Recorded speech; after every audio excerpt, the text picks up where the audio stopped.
पिछले वीडियो में हमने कुछ एसएनए से संबंधित महत्वपूर्ण फंड्स से और कंपोनेंट्स के बारे में जिक्र किया था।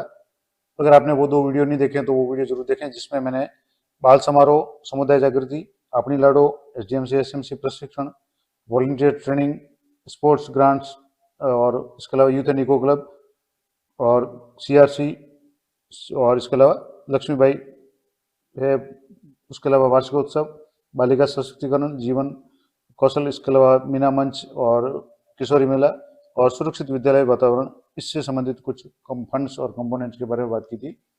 आज के इस अंतिम भाग में हम कुछ और डिस्कस करेंगे, जिसमें निपुण मेला है, टैप है, श्रेष्ठ भारत, एक भारत, इसके अलावा ट्रांसपोर्ट वाउचर, व्यावसायिक शिक्षा, उपचारात्मक शिक्षण, शाला सिद्धि, इनके बारे में बात करेंगे। तो सबसे पहले बात करें निपुण मेला के संबंध में। तो निपुण मेला है वो निपुण भारत मिशन के तहत प्रारंभिक कक्षाओं कक्षा 1 से 3 में बुनियादी साक्षरता और संख्या ज्ञान FLN की प्राप्ति हेतु नवाचारी गतिविधि के रूप में निपुण मेले का आयोजन किया जाना है। और 14 नवंबर 2000, ये जैसे तो मैंने पिछली वीडियो में बताया था, ये गत साल की PDF है। तो इस साल भी जो बाल दिवस है 14 नवंबर, उसको मनाया जाना था। और उसमें आयोजित इस मेले में PO क्षेत्र के 1 से 3 तक के सभी जो भी बच्चे हैं और समन्वित आंगनबाड़ी के सभी बच्चे भाग लेंगे। और इसमें 5 जो बच्चों द्वारा है स्टॉल लगे जाएगी न्यूनतम। अब इसमें जो भी राशि आएगी वो 3000 रुपये की लिमिट जारी की जाएगी, जिसमें 600 रुपये TLM निर्माण हेतु, जिसमें स्टेशनरी सामग्री का क्रय, जिसमें चार्ट है, रंगीन कागज, कलर, पेन, पेंसिल वगैरह। इसके अलावा 1000 रुपये 5 जो स्टॉल लगाने वाले विद्यार्थियों को प्रोत्साहित सामग्री प्रदान करना, जिसमें पानी की बोतल है, पेंसिल है, पेन है, लंच बॉक्स आदि। और इसके अलावा 1000 रुपया, यानी 3000 में से 600 रुपये, 1000 और 1000 है वो स्टॉल में भाग लेने वाले विद्यार्थियों, अभिभावकों या अध्यापकों हेतु अल्पाहार, चाय, जलपान की व्यवस्था करना। और 400 रुपये जो शेष रह जाएंगे वो स्टॉल और टेंट और बैठक व्यवस्था आदि में खर्च करने। तो ये तो हो गया निपुण मेले से संबंधित। अब इसका कंपोनेंट है वो है माध्यमिक शिक्षा का अदर क्वालिटी इनिशिएटिव्स। अगला हमारा जो फंड है वो TAF है, शिक्षक मूल्यांकन प्रपत्र, परफॉर्मेंस इंडिकेटर्स। अब इसमें शिक्षकों द्वारा प्रथम 6 जनवरी से जून वाली और द्वितीय 6 जो जुलाई से दिसंबर तक भरी जाती है, वो भरने के उपरांत PO या CRC स्तर पे क्रमशः जो भी अगस्त सितंबर में और फरवरी में समीक्षा बैठक बुलाई जाएगी, और जिसमें टैप से प्राप्त सूचनाओं के आधार पर शिक्षकों के कार्य की समीक्षा और समस्या समाधान किया जाएगा। अब इसके लिए जो भी राशि है दोनों बैठकों तो प्रति शिक्षक 100 रुपये, यानी 50 रुपये प्रति बैठक, 2 बैठकों के लिए 100 रुपये एक शिक्षक के हिसाब से लिमिट जारी की जाती है। और इस राशि का जो है वो स्टेशनरी, नोटपैड, पेन, कागज आदि और बैठक व्यवस्था, चाय, जलपान वगैरह में किया जाएगा। इसका जो कंपोनेंट है मैंने आपको अभी जैसे बताया, टैप का जो कंपोनेंट है वो है प्रारंभिक शिक्षा के लिए प्रोजेक्ट इनोवेशन एलिमेंट्री, माध्यमिक शिक्षा के लिए प्रोजेक्ट इनोवेटिव एक्टिविटीज सेकेंडरी और सीनियर सेकेंडरी। अगला जो फंड है वो है एक भारत श्रेष्ठ भारत। इसका कुछ डिटेल बता दूं तो बच्चों में भारत के विभिन्न राज्यों, राजस्थान के संदर्भ में विशेष रूप से असम के लिए प्रति राष्ट्रीय और सांस्कृतिक एकता उत्पन्न करने के लिए उनकी संस्कृति, भाषा आदि पे विभिन्न प्रकार की गतिविधियां आयोजित करवाना। जैसे असम से संबंधित बात करें तो असम के राज्य के लोकगीत है, लोक नृत्य, संगीत वादन, ड्राइंग, पेंटिंग, मूर्तिकला, पारंपरिक खेल, एकल अभिनय, अन्य प्रतियोगिताएं वगैरह है, इससे संबंध में ये गतिविधियां करवाना है। और इसकी प्रविष्टि शाला दर्पण पर विद्यालय टैब में जाकर एक भारत श्रेष्ठ भारत के रूप में की जानी है। और इसके लिए जो राशि है वो 100 रुपये की राशि है प्रति विद्यालय, जिसमें राशि का व्यय गतिविधियों में आयोजन हेतु स्टेशनरी, जिसमें चार्ट, कलर, पेन और श्रेष्ठ प्रदर्शन करने वाले बच्चों को पुरस्कार, जिसमें रजिस्टर, पेन, पेंसिल आदि है वो काम में लेना है। तो 100 रुपये का इसमें फंड आता है। एक भारत श्रेष्ठ भारत, इसका जो कंपोनेंट है प्रारंभिक शिक्षा का प्रोजेक्ट इनोवेशन एलिमेंट्री, माध्यमिक शिक्षा में project innovative activities secondary, senior secondary. अगला है ट्रांसपोर्ट वाउचर। आपको पता है कि कक्षा 1 से 8 तक बालक बालिकाओं को दोनों को, और जबकि 9 से 12 तक, 9 से 10 तक की जो भी बालिका हैं उनको निःशुल्क साइकिल योजना, जिन्होंने लाभ नहीं लिया हो, 9वीं से 12वीं की बालिका, उनको ये ट्रांसपोर्ट वाउचर का लाभ दिया जाता है। तो ये तो आपको क्लियर है कि जो निःशुल्क साइकिल योजना में है वो उनको ट्रांसपोर्ट नहीं मिलेगा, बाकी के लिए है। अब इसमें सत्र 2024-25 में कक्षा 11 और 12 की बालिकाओं के लिए लाभ का प्रावधान नहीं है। तो ये जो ट्रांसपोर्ट वाउचर आपको पता है 10वीं तक की विद्यार्थियों के लिए। अब इसमें कक्षा 1 से 5 तक 1 किलोमीटर की परिधि में कोई भी प्राथमिक विद्यालय नहीं होने पर तथा विद्यालय की दूरी 1 किलोमीटर से अधिक होने पर 10 रुपये प्रति कार्य दिवस रुपये दिए होते हैं। अब ये इसके लिए आपको साला दर्पण पे जो कि दूरी वगैरह है वो अपडेशन करनी पड़ेगी, तभी ये बेनिफिट मिलेगा। और कक्षा 6 से 8 तक 2 किलोमीटर से अधिक दूरी होने पर 15 रुपये प्रति कार्य दिवस, और कक्षा 9-10 में अगर 5 किलोमीटर से ज़्यादा दूरी है तो 20 रुपये प्रति कार्य दिवस बच्चों को दिए जाते हैं। और इसमें इम्पोर्टेंट नोट है कि कक्षा 1 से 8 तक अधिकतम 3000 रुपये और कक्षा 9 से 10 में अधिकतम 5400 रुपये की राशि है वो ट्रांसपोर्ट वाउचर के रूप में दी जाती है।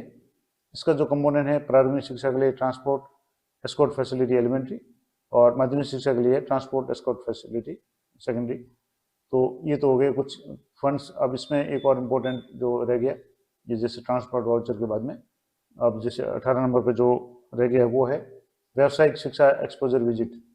अब इसमें कक्षा 6 से 8 तक के जो भी विद्यार्थी है उनके लिए सितंबर से जनवरी में प्रत्येक माह के प्रथम और तृतीय शनिवार को कुल 9 बैग डे गतिविधियां आयोजित की जाती है।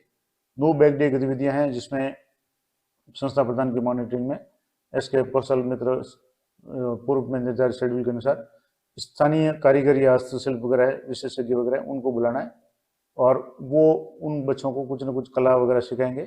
तो उसके लिए उनका मानदेय वगैरह या और किस तरीके से खर्च करना है। और 14 फरवरी 2023 की ये तो जैसे बात है, तो अब ये इसको 24 में जोड़ दें या जिस उसमें बाल मेले का आयोजित करना है। अब इसमें ये तो पुराना मैंने पिछले वीडियो में बताया था कि PDF है वो पुरानी है, लेकिन जो भी अमाउंट और जिस तरीके से खर्च करना है वो सेम ही है। इसमें जो भी राशि आएगी वो 15,000 रुपये प्रति विद्यालय आएगी व्यावसायिक शिक्षा एक्सपोजर विजिट के रूप में। अब इस राशि को 15,000 को कैसे खर्च करना है, तो 500 रुपये फ्लैक्स बैनर बनवाना है, 5,400 रुपये स्थानीय कारीगर हस्तशिल्प विशेषज्ञ पर खर्च करना है, यानी वो विद्यालय में आकर के बच्चों को कुछ हुनर या कला सिखाएंगे। इसके अलावा 4,000 रुपये बच्चों द्वारा अभ्यास हेतु कच्ची सामग्री का क्रय पूर्व निर्धारित शेड्यूल के अनुसार, और 1100 रुपये श्रेष्ठ प्रदर्शन करने वाले बच्चों को पुरस्कार रूप में देना है। इस तरीके से 15,000 में से ये 500 रुपये हो गए, 5,400 हो गए, 4,000 हो गए और ये 1100 रुपये हो गए। इसका जो कंपोनेंट है वो रिकरिंग सपोर्ट भी न्यू है। अब इसमें एक और इम्पोर्टेंट कुछ बातें हैं कि रॉ मटेरियल ग्रांट है, cost of providing and skill training for students है, office expenses, contingencies for school आदि का भी कंपोनेंट है वो रिकरिंग सपोर्ट भी एग्जिस्टिंग आएगा। तो ये भी एक इम्पोर्टेंट बात आप नोट कर लें। अब है अधिगम संवर्धन कार्यक्रम या उपचारात्मक शिक्षण। तो उपचारात्मक शिक्षण में विद्यार्थियों को अधिगम अंतराल को कम करने और कक्षा स्तर के अनुरूप सुधार के लिए कक्षा 9 से 12 तक ये कार्यक्रम प्रारंभ किया गया। इसमें कक्षा 9-10 में अंग्रेजी, गणित और विज्ञान, और कक्षा 11वीं और 12वीं में प्रति संख्या अधिकतम 3 विषयों में आवश्यकता अनुसार 1 अगस्त, यानी ये तो गत साल की बात हो गई, तो अगस्त से लेकर के अक्टूबर तक जो भी 60 घंटे का प्रति विषय उपचारात्मक शिक्षण करवाया जाना था। और कक्षा 9-10वीं में बाह्य व्यक्ति को 200 रुपये प्रति घंटा के हिसाब से, जो कि 11वीं-12वीं में 300 रुपये प्रति घंटा के हिसाब से मानदेय दिया होगा। और उपचारात्मक शिक्षण हेतु पेपर है, रिम है, फाइल, फोटोकॉपी, चार्ट, मॉडल आदि शिक्षण सहायक सामग्री हेतु कक्षा 9 और 10 के लिए 500 रुपये प्रति कक्षा, यानी कुल 1000 रुपये, 500 9वीं के लिए, 500 10वीं के लिए, और 11वीं-12वीं दोनों के लिए 500 रुपये प्रति संख्या दिए होंगे, जिसमें आपको स्टेशनरी का बिल बनाना है, जिसमें फाइल, पेपर, रिम वगैरह, चार्ट, मॉडल वगैरह ये सारे काम लेने हैं। और उपचारात्मक शिक्षण प्रारंभ करने से पूर्व तथा पश्चात बच्चों का आकलन किया जाकर उसका रिकॉर्ड संचालन करना है। और इसके संदर्भ में भी आया आदेश जो पिछले साल आया था, इस बार भी आपको आदेश मिल गए होंगे। अब है शाला सिद्धि बाह्य मूल्यांकन। तो चयनित विद्यालय के शाला सिद्धि बाह्य मूल्यांकन के लिए 3 सदस्यीय जांच दल गठित किया जाता है, हर साल किया जाता है, जिसमें एक प्रधानाचार्य और 2 अधिकारी या 2 अन्य सहयोगी कार्मिक होते हैं, जिसमें 500 रुपये कुल राशि में से 200 रुपये दल प्रमुख को दिए जाते हैं और 150 रुपये है वो प्रत्येक सहयोगी को मानदेय के रूप में दिए होते हैं। इस तरीके से ये शाला सिद्धि बाह्य मूल्यांकन में जो भी CBO द्वारा आदेश जारी किए जाते हैं, दल बनाया जाता है, वो अन्य विद्यालय में जाकर के शाला सिद्धि का मूल्यांकन करता है। तो उसका भी पेमेंट है वो 150 रुपये सहयोगी के रूप में दिया जाता है। अब एक कुछ इंपॉर्टेंट बातें कि SNS से संबंधित जो भी बिल बनाने से पूर्व पहले तो आप ये जरूर सुनिश्चित कर लें कि कौन से मद की कितनी लिमिट है, कौन से कंपोनेंट में जारी हुई है। मद चेक कर लें कितनी कंपोनेंट जारी हुई है, और अगर जारी हुई है या नहीं ये भी देख लें, क्योंकि अगर लिमिट जारी नहीं हुई है CBO ऑफिस से अगर आपको, तो आप बिल बनाएंगे तो वो बिल में ऑब्जेक्शन आएगा या पेमेंट नहीं हो पाएगा और त्रुटि रह जाएगी आपके। इसलिए ऐसे लॉगिन करके आप पहले रिपोर्ट्स में जाकर के, वहाँ एजेंसी रिपोर्ट में जाकर के आईए या वेंडर रिपोर्ट्स में fund allocation and expenditure report है, उस पर क्लिक करेंगे तो आपको पीडीएफ प्राप्त होगी, और इस पीडीएफ में आपको कितना फंड एलोकेट हुआ है और अब तक आपने कितना खर्च किया है, एक्सपेंडिचर कितना है, वो सारा डिटेल्स आपको मिल जाएगा। तो ये जरूर सुनिश्चित कर लें कि जिस फंड में या जिस कंपोनेंट में आपको राशि जारी की जाए, जिस मद में जारी की गई है, उसी को खर्च करें। अगर आपको जारी नहीं की और आप खर्च कर लें तो फिर समस्या हो जाएगी, उसका जो है वो पेमेंट नहीं हो पाएगा। तो ये जरूर ध्यान रखें। इसके अलावा एसएनएस संबंधी विभिन्न कंपोनेंट के संबंध में मैंने पहले भी वीडियो बना रखे हैं, फिर भी अगर डिमांड है तो मैं अगले वीडियो में एसएनएस से संबंधित जितने भी कंपोनेंट्स हैं उनके बारे में एक पूरी टेबल के रूप में आपको डिटेल में जानकारी दे दूंगा। तो चैनल पर बने रहें, मिलते हैं नेक्स्ट वीडियो में, तब तक जय हिंद, जय भारत।